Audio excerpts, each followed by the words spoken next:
merci, bonsoir, bon après-midi, bonjour à tous ceux bien-aimés qui nous regardent de loin ou de près. Nous avons eu l'opportunité dans ce peu de minutes dans cette chaîne, cette magazine, cette chaîne de télévision LMC TV qui a pour mission de propager l'évangile jusqu'aux extrémités de la terre. Ça, c'est un miracle de la part du Seigneur. Alors, je suis très content que vous me recevez chez vous. Moi, c'est votre frère Jean-Didi Bokoyo ou le pasteur Jean-Didi Bokoyo.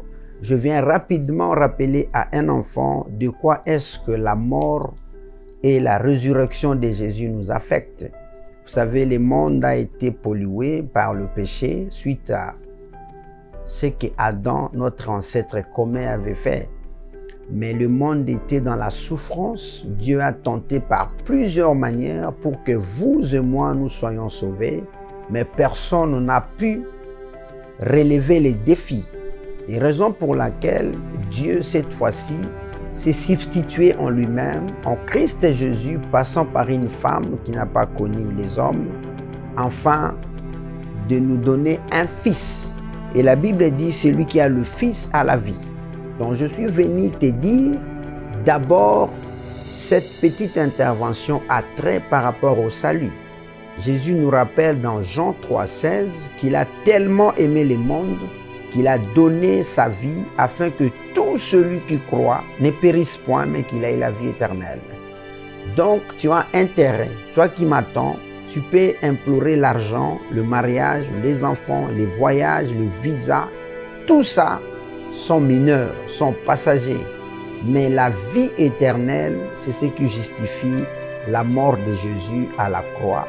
Et à la croix, Jésus a dit, « Père, je remets mon esprit entre tes mains. » C'est-à-dire, vous et moi, nous sommes appelés à rendre compte de la manière avec laquelle nous nous sommes comportés ici sur cette terre des humains.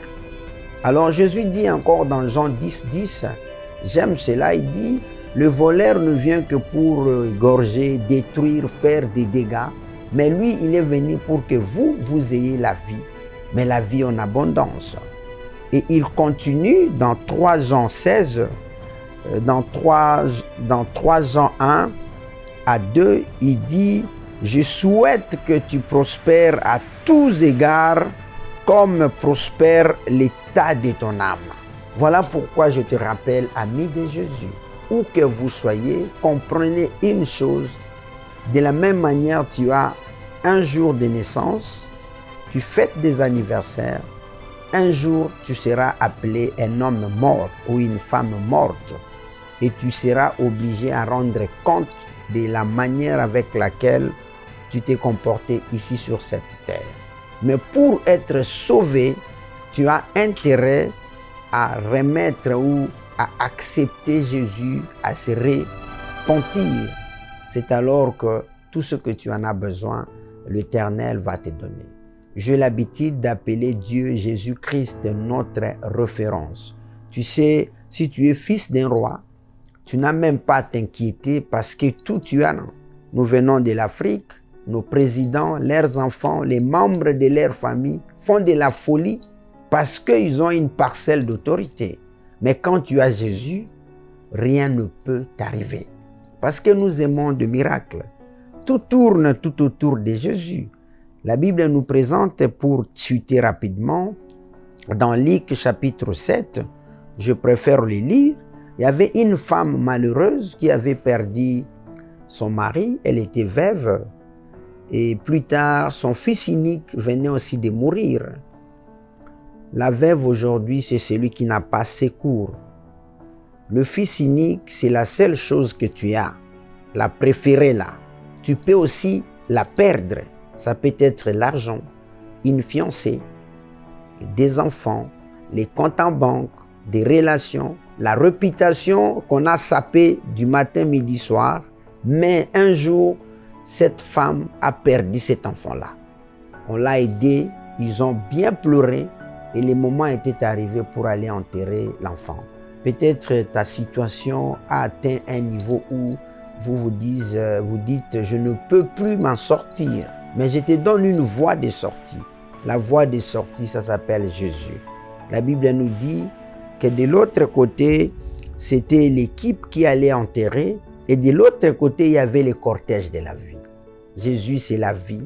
Jésus, c'est la résurrection. Jésus, c'est le chemin. Pour la suite de ta vie, faites-vous violence de se retrouver sur la voie de cet homme qu'on appelle Jésus. Et la Bible précise que notre Dieu, c'est un Dieu véritable. Jésus a regardé la douleur de cette femme et Jésus a dit, rien à cette femme. Christ est allé toucher au cercueil et la Bible dit quoi? Je préfère de les lire. Nous sommes dans Luc chapitre 7. Je lis à partir du 11e verset. La Bible dit, les jours suivants, Jésus alla dans une ville appelée Naïm. Ses disciples et une grande foule faisaient route avec lui.